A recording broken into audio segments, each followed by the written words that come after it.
Olá!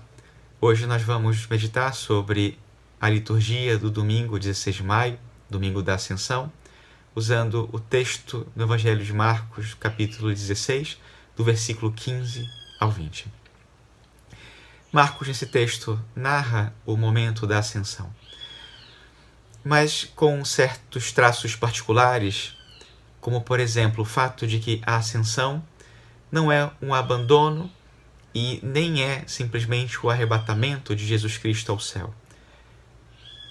A ascensão é a elevação de Jesus Cristo à glória, é a sua glorificação, a sua exaltação por parte de Deus. É interessante que Marcos, durante todo o seu evangelho, vai revelando progressivamente a identidade de nosso Senhor Jesus Cristo, e aqui é a única vez em que ele fala de Jesus Cristo, usando o termo Senhor Jesus, dizendo Jesus é o Senhor. É a palavra definitiva sobre a identidade de Cristo. E essa é uma revelação do próprio Deus aos homens nessa glorificação da humanidade de Cristo. Jesus agora vai se sentar à direita de Deus. Ele, na verdade, é Deus. É a segunda pessoa da Santíssima Trindade. Então a ascensão é o cume dessa revelação da divindade de nosso Senhor Jesus Cristo à humanidade, ao mesmo tempo que é a subida da nossa humanidade, a elevação da nossa humanidade à divindade. A partir de agora, a humanidade de Cristo habita definitivamente na glória de Deus. Existe algo que é nosso, do nosso ser humano, em Deus, definitivamente. Essa é uma passagem bastante densa e eu acho que há vários elementos misteriosos que nos chamam bastante a atenção, como, por exemplo, esse arrebatamento, o que terá sido para os discípulos verem Jesus Cristo sendo arrebatado, subindo aos céus. É algo bastante difícil de imaginar. E para Marcos, esse arrebatamento, ele usa o verbo que corresponde no português a elevação. Jesus foi elevado. Então, mais do que algo que Jesus fez, é Deus que o eleva e o coloca à sua direita. É um ato divino. É interessante porque, inclusive, na voz passiva do verbo, dessa maneira Marcos não tem que usar o nome de Deus, mas deixa claro que se refere a uma ação divina. Depois, a ascensão também aparece intimamente ligada à missão dos discípulos. Jesus, ao vir ao mundo, ao se encarnar, recebeu uma missão de parte do Pai, e agora que volta para o Pai, ele delega essa missão, ele confia essa mesma missão, que é a sua missão, aos discípulos. A partir de agora, são eles que devem partir e pregar o Evangelho a toda criatura. E Marcos também fala nesse ponto sobre a colaboração do Senhor com os discípulos. Jesus não abandona os discípulos na missão.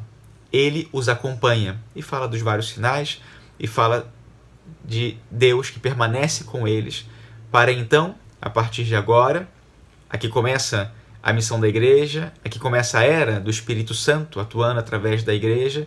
Então, é na igreja, corpo místico de Cristo, que Jesus realiza a sua missão e, através dela, revela ao mundo a sua mensagem e estende o seu reino. E depois, nos chama bastante a atenção esses sinais, por seu caráter extraordinário, que são sinais que vão acompanhar todos aqueles que crerem.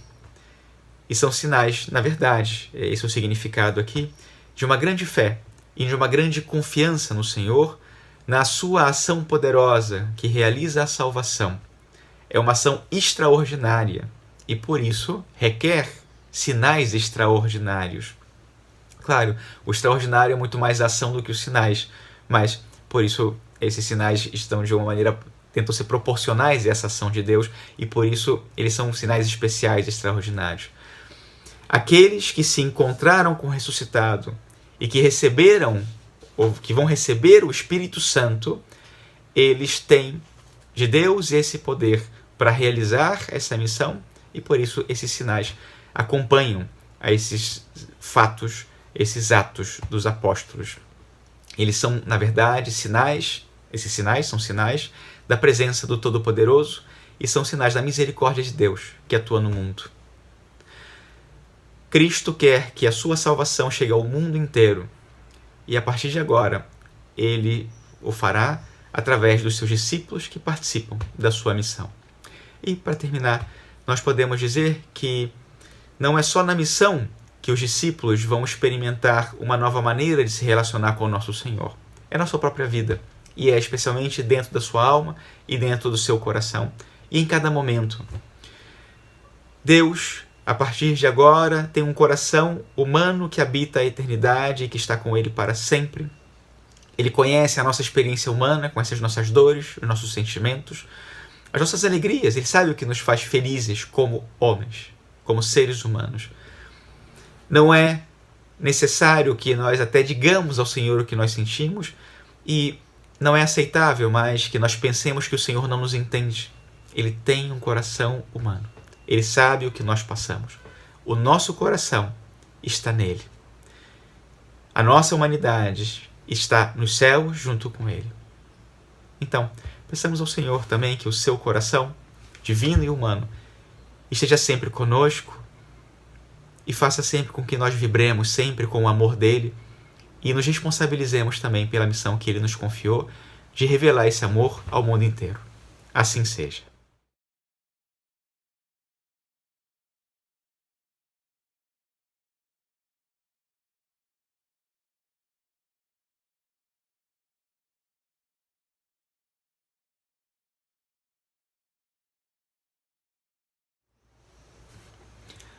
Porque Jesus Cristo enviou seus discípulos em missão e não deu ele mesmo a oportunidade de que as pessoas recebessem sua mensagem diretamente dele.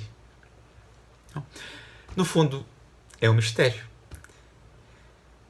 Deus tinha muitas maneiras de salvar a humanidade e escolheu fazê-lo através da encarnação. Deus tinha muitas maneiras de revelar seu amor ao mundo e o quis fazer através do Espírito Santo. O fato é que Deus faz tudo por amor. E para Deus não é suficiente que o ser humano seja destinatário desse amor. Deus quer que nós sejamos partícipes. Tenhamos nós mesmos a experiência do amor dele e a comuniquemos com os seus instrumentos. Por isso, depois de enviar seu Filho ao mundo, através dele comunica seu amor ao mundo, depois manda o Espírito Santo, e esse Espírito Santo, que é seu amor eterno, habita verdadeiramente em nós, está em nós. Assim como estava no Filho, o Espírito Santo está em nós, e é ele que nos torna capazes de testemunhar o reino, a mensagem de Cristo, a fé, e, portanto, produzir o mesmo efeito que produziu através de Jesus Cristo, levando as pessoas à fé e à salvação.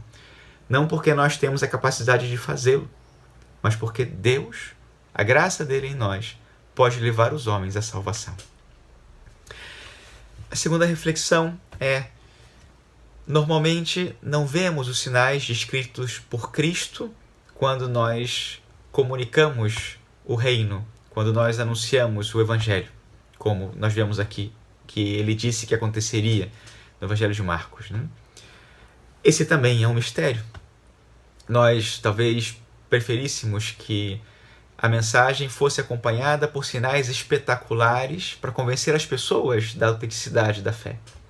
Mas, nos nossos tempos, o que nós percebemos é que esses sinais são muito discretos e a mensagem se dá de uma maneira muito simples no dia a dia.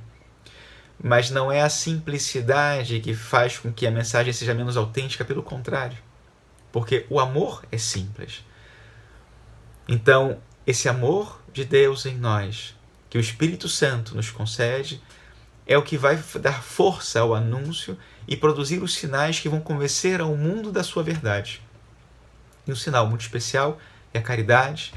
Também podemos falar da alegria, que quando as pessoas percebem em nós, se convencem de que aí há algo especial e, por graça de Deus, podem se convencer também da fé e aceitar Jesus Cristo nas suas vidas, como Salvador. E depois a terceira reflexão é: sinto-me responsável por realizar a missão de nosso Senhor Jesus Cristo, a missão que Ele confiou aos seus discípulos? Bom, essa reflexão cabe a cada um, e cada um no seu coração responda a Deus na oração e nas circunstâncias da própria vida. Que Deus os abençoe.